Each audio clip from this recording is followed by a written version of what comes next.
আমার পরমাত্মাকে ভালো রাখার জন্য কৃষ্ণ নাম করতে হবে। এবার বাবা আস্তে আস্তে লীলায় যাই, অনেকটা রাত হয়ে গেল, শেষ রাত্রে দেখো আপনারা কোথায় যাবেন, কটা বাজে? তাহলে লীলায় চলে যাচ্ছি মা, কালকে আবার এইগুলোকে বলে দেবো, আবার কিছু ভালো জিনিস বলে দেবো। শোনো আজকের যে লীলা আস্বাদন করবে বাবা, খুব ভালো লীলা, খুব সুন্দর। শোনো, জয় জয়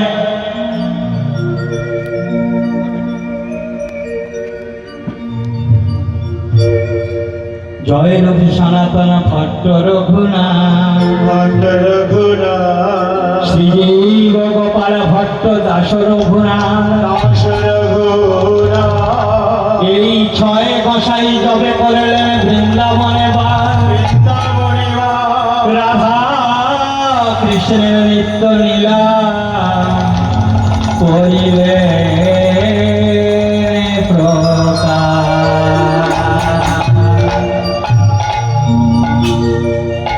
আজ থেকে 550 বৎসর পূর্বে আমাদের এই দক্ষিণবঙ্গের জমিদার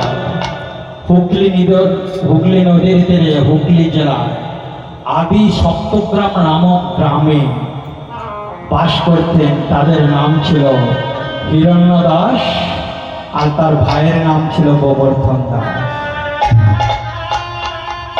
তখনকার দিনে তাদের বাৎসরিক আয় কত ছিল জানেন? তখনকার দিনে তাদের বাৎসরিক আয় ছিল 20 লক্ষ টাকার অধিক। কিন্তু বাবা অগাধ ঐশ্বর্য, অগাধ গাড়ি বাড়ি ব্যাংক ব্যালেন্স থাকা সত্ত্বেও অনেক বাড়িতে দেখবেন বাবা শান্তি আসে না। কেন জানেন? ওই দেবালয় বাড়ির মধ্যে, ওই রাজ বাড়ির মধ্যে যদি ছোট্ট পায়ের যদি না পা পড়ে, যদি ওই ছোট্ট মুখ থেকে মা বাবার রাগ শুনতে না পাওয়া যায়, বড় দেখো এই সাধের মানব জনতা কি আমি ভালো থাকতে পারি? একজন বাবা সারাদিন হত দরিদ্র বাবা, সারাদিন পরিশ্রম করে মাত্র 200 টাকা ইনকাম করেছে। হাল ভাঙা পরিশ্রম করে যখন বাড়িতে আসে, ছেলের জন্য অনেক ভালো ভালো খাবার আনতে পারে না। যদি একটা 50 পয়সার লজে না দেয়,